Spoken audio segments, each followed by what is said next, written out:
Hello दोस्तों, स्वागत है आपका रित्याज एम्पायर में।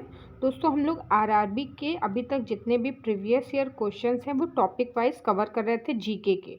तो दोस्तों, अगर आप आरपीएफ, एसआई और कांस्टेबल या फिर टेक्नीशियन किसी की भी तैयारी कर रहे हैं आरआरबी के, ये वीडियो आप लोगों के लिए बहुत यूज़फुल होने वाली है।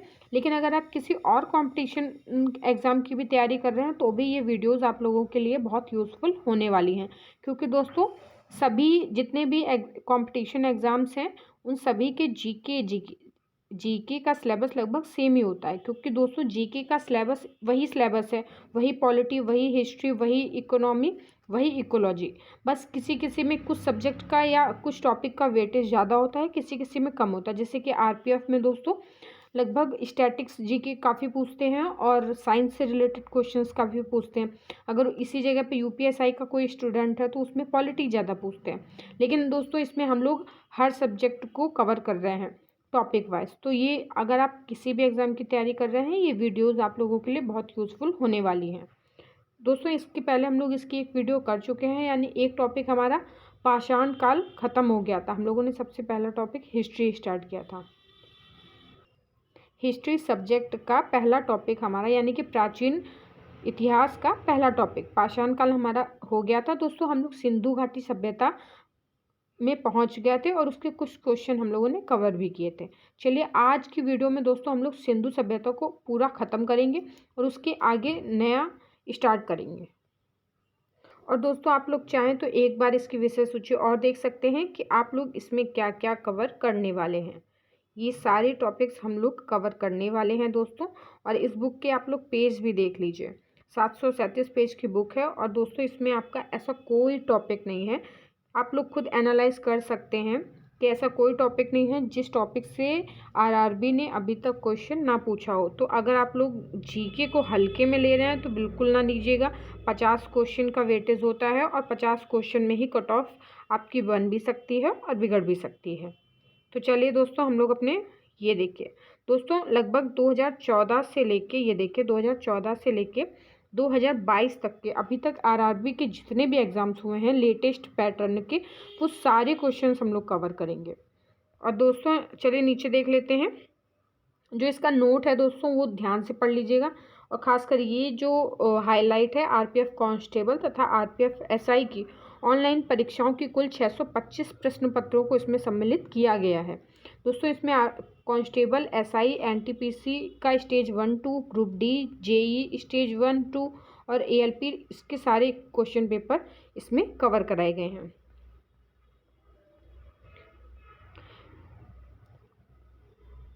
दोस्तों हमारा टॉपिक सिंधु सभ्यता चल रहा था और इसके हम लोग लगभग 20 क्वेश्चन कवर कर चुके थे।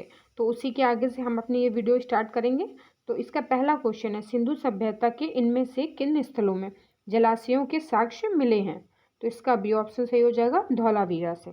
चलिए इसकी व्याख्या देख लेते हैं। दोस्तों व्याख्या से हमें ये फ़ायदा होता है कि हमारे जो उस ऑप्शन से या उस क्वेश्चन से रिलेटेड जितने भी की पॉइंट्स हैं वो हमारे कवर हो जाते हैं। जैसे कि इससे आपके धौलावीरा से रिलेटेड और सिंधु सभ्यता से रिलेटेड कई की पॉइंट्स कवर हो जाएंगे, यानी कि जिससे कई क्वेश्चन बन सकते हैं। धौलावीरा गुजरात के कच्छ के रण में स्थित है और इसकी खोज जेपी जोशी ने 1967-68 में की थी। और ये नगर आयताकार बना था और यहाँ से एक विशाल जलाशय का साक्ष्य मिलता है। सुरकोटदा से कलश समाधान के साक्ष्य मिले हैं। रोपड़ से सिलखड़ी की मुहर, मृदभांड एवं कुल्हाड़ी आदि के साक्ष्य पाए गए हैं। यहाँ के निवासी जल संचय के कुशल अभियांत्रिक कला से परिचित थे। हमारा अगला क्वेश्चन है, पुरातात्विक स्थल सुरकोटदा किस राज्य में स्थित है? तो दोस्तों इसका डी ऑप्शन सही हो जाएगा, गुजरात में। दोस्तों यानी कि सुरकोटदा हमारा कहाँ पे स्थित है? गुजरात में। चलिए दोस्तों इसकी व्याख्या देख लेते हैं। सुरकोटदा या सुरकोटडा गुजरात के कच्छ जिले में स्थित है और इस स्थल से हड़प्पा सभ्यता के विस्तार के प्रमाण मिले हैं। 1996 में इस स्थल की खोज जगपति जोशी जी ने की थी। दोस्तों बाकी के जैसे कुछ स्थल और वो किस राज्य में स्थित हैं ये भी देख लेते हैं। दोस्तों गुजरात राज्य में कौन कौन सा सिंधु घाटी सभ्यता के स्थल मिलते हैं? जैसे कि धौलावीरा, लोथल, रंगपुर, सुरकोटदा। और दोस्तों ये लगभग काफ़ी क्वेश्चन पूछे जाते हैं कि कौन सा स्थल कौन से राज्य में मिलता है या पाया जाता है। तो इसका उत्तर प्रदेश में दोस्तों आलमगीरपुर। और दोस्तों सिंधु घाटी सभ्यता का सबसे पूर्वी जो स्थल था वो उत्तर प्रदेश का आलमगीरपुर था, ये भी एक क्वेश्चन बनता है। और राजस्थान का स्थल है कालीबंगा, ये दोस्तों बहुत बार क्वेश्चन पूछा गया है, ये सभी आप लोगों के लिए बहुत इंपॉर्टेंट है। और जम्मू कश्मीर मांडा, महाराष्ट्र में दैमाबाद और पंजाब में रोपन। हमारा अगला क्वेश्चन है 1944 में भारतीय पुरातत्व सर्वेक्षण के महानिदेशक के रूप में किसने पदभार संभाला और हड़प्पा की खुदाई का जिम्मा लिया? तो दोस्तों इसका डी ऑप्शन सही हो जाएगा, रेम व्हीलर ने। Sir Robert Eric Mortimer Wheeler ने 1944 में भारतीय पुरातत्व सर्वेक्षण के महानिदेशक का पदभार संभाला और हड़प्पा की खुदाई का जिम्मा लिया। भारतीय पुरातत्व सर्वेक्षण का प्रमुख कार्य राष्ट्रीय महत्व के प्राचीन स्मारकों तथा पुरातत्वीय स्थलों और अवशेषों का रखरखाव करना है। यह संस्कृति मंत्रालय के अधीन है। वर्तमान में भारतीय पुरातत्व सर्वेक्षण की महानिदेशक वी विद्यावती हैं। दोस्तों हमारा अगला क्वेश्चन है प्रसिद्ध सिंधु घाटी स्थल मोहनजोदड़ो की पहली बार खुदाई किस प्रख्यात भारतीय पुरातत्वविद द्वारा की गई थी? तो इसका सी ऑप्शन सही हो जाएगा दोस्तों, आर.डी. बैनर्जी द्वारा। दोस्तों इसमें मोहनजोदड़ो के बारे में पूछा गया है, तो मोहनजोदड़ो का शाब्दिक अर्थ मृतकों का टीला है और यह पाकिस्तान के सिंध प्रांत के लड़काना जिले में सिंधु नदी के तट पर स्थित है और इसकी खोज राखाल दास बनर्जी ने 1922 में की थी। मोहनजोदड़ो का सबसे महत्वपूर्ण स्थल विशाल स्नानागार है और यह 11.88 मीटर लंबा और 7.01 मीटर चौड़ा तथा 2.43 मीटर गहरा है। मोहनजोदड़ो की सबसे बड़ी इमारत विशाल अन्नागार है जो 45.71 मीटर लंबा और 15.23 मीटर चौड़ा है। यहाँ से प्राप्त अन्य अवशेषों में कांसी की नृत्य करती नारी की मूर्ति, योगी की मूर्ति, मुद्रा पर अंकित पशुपतिनाथ जिन्हें शिव का रूप माना जाता है की मूर्ति और घोड़े के दांत इत्यादि हैं। हमारा अगला क्वेश्चन है सिंधु घाटी सभ्यता कितने वर्ष पुरानी है और दक्षिण में गंगा घाटी के निचले क्षेत्रों व उत्तर में मालवा तक फैली हुई थी? तो इसका सी ऑप्शन सही हो जाएगा दोस्तों, 3000 ईसा पूर्व। सिंधु घाटी सभ्यता को हड़प्पा सभ्यता भी कहा जाता है और इस सभ्यता का नामकरण हड़प्पा नामक स्थल जहां यह संस्कृति पहली बार खोजी गई थी के नाम पर किया गया और यह स्थल रावी नदी के तट पर स्थित है और इसकी खोज 1921 ईस्वी में दयाराम साहनी एवं माधव स्वरूप वत्स द्वारा की गई थी। इस हड़प्पा स्थल की वर्तमान भौगोलिक स्थिति पाकिस्तान का मांटगोमरी जिला है और इसका दोस्तों काल निर्धारण एनसीईआरटी के मुताबिक 2600 ईसा पूर्व से 1900 ईसा पूर्व के बीच का है। परिपक्व हड़प्पा संस्कृति का अस्तित्व मोटे तौर पर 2550 ईसा पूर्व एवं 1900 ईसा पूर्व के बीच रहा। रेडियो कार्बन C14 जैसी नवीन विश्लेषण पद्धति के द्वारा सिंधु सभ्यता की सर्वमान्य तिथि दोस्तों 2500 ईसा पूर्व से 1750 ईसा पूर्व मानी गई है। कुछ इतिहासकार सिंधु घाटी सभ्यता की तिथि 3250 ईसा पूर्व से 2750 ईसा पूर्व मानते हैं, लेकिन उपयुक्त व्याख्या को ध्यान में रखते हुए निकटतम विकल्प सी को ही सही माना जाएगा। हमारा अगला क्वेश्चन है दोस्तों कि का विकास 5000 BCE से मालवा के दक्षिण की ओर एवं उत्तर की ओर गंगा घाटी के पूरे तलहटी क्षेत्र में हुआ? तो इसका ए ही ऑप्शन सही होगा दोस्तों, सिंधु घाटी सभ्यता। सिंधु घाटी सभ्यता का विकास 5000 ईसा पूर्व में मालवा के दक्षिण की ओर एवं उत्तर की ओर गंगा घाटी के तलहटी क्षेत्र में हुआ था। नेक्स्ट क्वेश्चन है दोस्तों हड़प्पा सभ्यता 2500 BC के आसपास विकास किया था, आज उन्हें क्या कहते हैं? तो इसका बी ऑप्शन सही हो जाएगा, पश्चिमी भारत और पाकिस्तान। हड़प्पा सभ्यता 2500 BC के आसपास विकसित हुई थी और इस सभ्यता का विस्तार पश्चिमी भारत और पाकिस्तान में है। हड़प्पा रावी नदी के तट पर और पाकिस्तान के मांटगोमरी जिले में स्थित है और इसकी खोज सन 1921 में दयाराम साहनी एवं माधव स्वरूप वत्स ने की थी।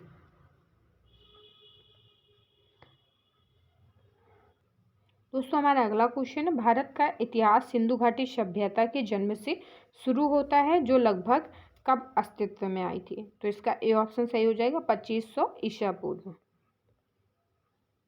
हमारा नेक्स्ट क्वेश्चन है सिंधु घाटी सभ्यता की सबसे महत्वपूर्ण विशेषता क्या थी? दोस्तों इस टाइप के क्वेश्चंस कवर करने से एक तो आपके काफ़ी क्वेश्चंस भी कवर हो जाएंगे इसके साथ में, और दूसरा सबसे बड़ा बेनिफिट जो हमें मिल रहा है कि आपको ये पता होगा कि इस टॉपिक से हमें क्या अच्छे से तैयार करना, मतलब किस टाइप के क्वेश्चंस आपसे ज़्यादा पूछे जा रहे हैं, या किस तरह से आपको इसको समझ के पढ़ना है, किस तरह की चीज़ें इससे याद करनी है, आप बहुत अच्छे से एनालाइज कर पाएंगे। मतलब सिर्फ सिंधु घाटी सभ्यता उठाइए और उसमें किस टाइप के क्वेश्चन पूछे जा रहे हैं आप एक बार ये देखेंगे, उसके बाद आपको क्या क्या पढ़ना है ये आपको अच्छे से पता होगा।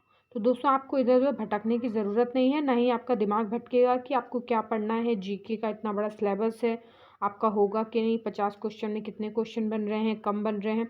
अभी दोस्तों आपके पास बहुत टाइम है, तो इधर उधर भटकने की बजाय आप लोग सिर्फ फोकस करिए और सही ट्रिक से पढ़ाई कीजिए। चलिए दोस्तों अगला क्वेश्चन देख लेते हैं। सिंधु घाटी सभ्यता की सबसे महत्वपूर्ण विशेषता क्या थी? तो इसका सी ऑप्शन सही हो जाएगा, ईंट के बने भवन। सिंधु घाटी सभ्यता की सबसे महत्वपूर्ण विशेषता ईंट के बने भवन थे और यह विश्व की प्राचीन नदी घाटी सभ्यताओं में से प्रमुख है। ईंटों का प्रयोग सभी हड़प्पा बस्तियों में किया गया था और इस समय ईंटें एक निश्चित अनुपात 4:2:1 में थी। हमारा दोस्तों अगला क्वेश्चन है, सिंधु घाटी सभ्यता है, तो दोस्तों इसका डी ऑप्शन सही हो जाएगा, कांस्य युगीन सभ्यता। सिंधु घाटी सभ्यता को कांस्य युगीन सभ्यता भी कहा जाता है और इस सभ्यता में पहली बार कांस्य धातु का प्रयोग किया गया था, जो तांबे और टिन का मिश्रण था। सिंधु सभ्यता के 1400 केंद्रों को खोजा जा चुका है, जिसमें से 925 केंद्र भारत में है और यह सभ्यता सिंधु और उसकी सहायक नदियों के आसपास विस्तृत है। दोस्तों हमारा अगला क्वेश्चन है, सिंधु सभ्यता के लोग बनाने के लिए तांबे और टिन को मिश्रित करते थे, मतलब कौन सी धातु को बनाने के लिए तांबे और टिन को मिश्रित करते थे? तो दोस्तों ये तो आप साइंस भी जानते हो तो भी इसका आंसर आराम से कर लोगे कि तांबे और टिन को बना के कौन सी धातु बनेगी। तो इसका बी ऑप्शन सही हो जाएगा, कांस्य। हमारा अगला क्वेश्चन है, निम्नलिखित में से कौन सा सिंधु घाटी सभ्यता का महत्वपूर्ण स्थल नहीं है? तो दोस्तों आप लोगों ने लगभग सिंधु घाटी सभ्यता के जितने भी महत्वपूर्ण स्थल थे वो समझ लिए हैं, यानी कि कालीबंगा है, मोहनजोदड़ो भी है, हड़प्पा भी है, यानी कि आजमगढ़ ये नहीं है। तो इसका यही ऑप्शन सही हो जाएगा। तो इसकी व्याख्या देख लेते हैं। सिंधु सभ्यता या सैंधव सभ्यता नगरीय सभ्यता थी और सैंधव सभ्यता के प्रमुख स्थल निम्न है: मोहनजोदड़ो, हड़प्पा, चौहुतड़ो, लोथल, बनावली, धौलावीरा, राखीगढ़ी एवं कालीबंगन। अर्थात सिंधु सभ्यता में आजमगढ़ दोस्तों ये यूपी का है, कोई स्थान नहीं है। हमारा अगला क्वेश्चन है, मोहनजोदड़ो नाम का अर्थ में मुर्दों का टीला है, किस भाषा में इसको मुर्दों का टीला कहते हैं? तो इसका डी ऑप्शन सही हो जाएगा, सिंधी भाषा में। सिंधी भाषा में मोहनजोदड़ो का अर्थ मृतकों का टीला है। यह दुनिया का सबसे पुराना नियोजित और उत्कृष्ट शहर माना जाता है। यह सिंधु घाटी सभ्यता का सबसे परिपक्व शहर है। दोस्तों हमारा अगला क्वेश्चन है, हड़प्पा के लोग निम्नलिखित भगवान में से किसकी पूजा नहीं करते थे? तो इसका बी ऑप्शन सही हो जाएगा, विष्णु की। मोहनजोदड़ो की एक मोहर पर स्वास्तिक चिन्ह तथा एक त्रिमुखी पुरुष को सिंहासन पर योग मुद्रा में बैठे दिखाया गया है, जिसे शिव का आदि रूप माना जाता है। इसके दाएं तरफ हाथी एवं बाघ तथा बाएं तरफ गैंडा एवं भैंसी का अंकन है। हड़प्पा सभ्यता के लोग धरती को उर्वरता की देवी मानकर इनकी पूजा करते थे। पशु, पक्षी, जल, वृक्ष, सर्प, अग्नि आदि की भी पूजा हड़प्पा सभ्यता में होती थी। हड़प्पा सभ्यता के लोग भगवान विष्णु की पूजा नहीं करते थे। हमारा अगला क्वेश्चन है, सिंधु घाटी सभ्यता के लोग किसकी पूजा करते थे? तो दोस्तों इसका डी ऑप्शन सही हो जाएगा, पशुपति की। दोस्तों उसमें हनुमान, अयप्पा और काली माँ का ऐसा कोई जिक्र नहीं मिलता है, ना ही ऐसे कोई साक्ष्य मिले हैं। चलिए इसके कुछ दोस्तों इम्पॉर्टेंट चीज़ें समझ लेते हैं। सिंधु घाटी सभ्यता एक नगरीय सभ्यता थी। सिंधु घाटी सभ्यता के लोग 3 मुख वाले देवता पशुपति की पूजा करते थे और यह मूर्ति मोहनजोदड़ो से मिली थी। और सिंधु घाटी सभ्यता में विशाल स्नानागार मोहनजोदड़ो से प्राप्त हुआ। सिंधु घाटी सभ्यता की भाव चित्रात्मक लिपि दाईं से बाईं ओर लिखी जाती थी। दोस्तों ये लिपि दोस्तों दाईं से बाईं फिर बाईं से दाईं लिखी जाती थी, यानी कि पहली लाइन अब दाईं से बाईं, फिर बाईं से दाईं, फिर दाईं से बाईं, ऐसे इसकी लिपि थी। चलिए अगला क्वेश्चन देख लेते हैं। किस वर्ष में जर्मनी और इटली के पुरातत्वविदों के एक दल ने मोहनजोदड़ो में सतह अन्वेषण शुरू किया था? तो दोस्तों इसका सी ऑप्शन सही हो जाएगा 1980 में। चलिए इसकी व्याख्या देख लेते हैं। वर्ष 1980 ईस्वी में जर्मन और इतावली के पुरातत्वविदों की संयुक्त टीम ने मोहनजोदड़ो में सतह अन्वेषण को प्रारंभ किया था। 1986 में अमेरिकी दल द्वारा हड़प्पा में उत्खनन प्रारंभ किए गए और 1990 ईस्वी में RS वेस्ट ने धौलावीरा में उत्खननों को प्रारंभ किया। हमारा अगला क्वेश्चन है, हड़प्पा सभ्यता की मोहरों पर निम्नलिखित में से कौन सा पशु अक्सर देखा जाता था? तो इसका ए ऑप्शन सही हो जाएगा दोस्तों, बैल। हड़प्पा सभ्यता में पाई गई मोहरें आयताकार, गोलाकार, वर्गाकार एवं बेलनाकार थीं। इन मोहरों पर हाथी, गैंडा, बाघ, बकरी व बैल जैसे पशुओं की आकृति विद्यमान थी। उल्लेखनीय है कि हड़प्पा सभ्यता की मोहरें मध्य एशिया के उम्मा और उर शहरों में हैं और इनके साक्ष्य मोहनजोदड़ो, लोथल तथा कालीबंगा से भी मिले हैं, जिससे इनके व्यापारिक क्रियाकलापों का बोध होता है। हमारा अगला क्वेश्चन है दोस्तों, निम्नलिखित में से कौन सा हड़प्पा स्थल शिल्प कलाओं के उत्पादन से संबंधित नहीं है? तो इसका बी ऑप्शन से हो जाएगा मांडा। बाकी दोस्तों बालाकोट, चहुदड़ो, नागेश्वर दोस्तों ये संबंधित माना जाएगा। चलिए इसकी व्याख्या समझ लेते हैं। जम्मू कश्मीर में चिनाब नदी के दाएं तट पर स्थित सिंधु सभ्यता का मांडा स्थल शिल्प कलाओं के उत्पादन से संबंधित नहीं है, जबकि बालाकोट से बहुतायत में सीप की बनी चूड़ियों के टुकड़े प्राप्त हुए हैं तथा चहुदड़ों से वक्राकार ईंटें प्राप्त हुई हैं। नागेश्वर से शंख से बनी वस्तुएं, चूड़ियाँ, करछियाँ तथा पच्चीकारी की वस्तुएं प्राप्त हुई हैं। दोस्तों हमारे सिंधु घाटी सभ्यता के सारे क्वेश्चंस कवर हो चुके हैं और इसका जो नेक्स्ट टॉपिक है वैदिक सभ्यता। दोस्तों अगले वीडियो में हम लोग वैदिक सभ्यता के क्वेश्चंस को अच्छे से कवर करेंगे।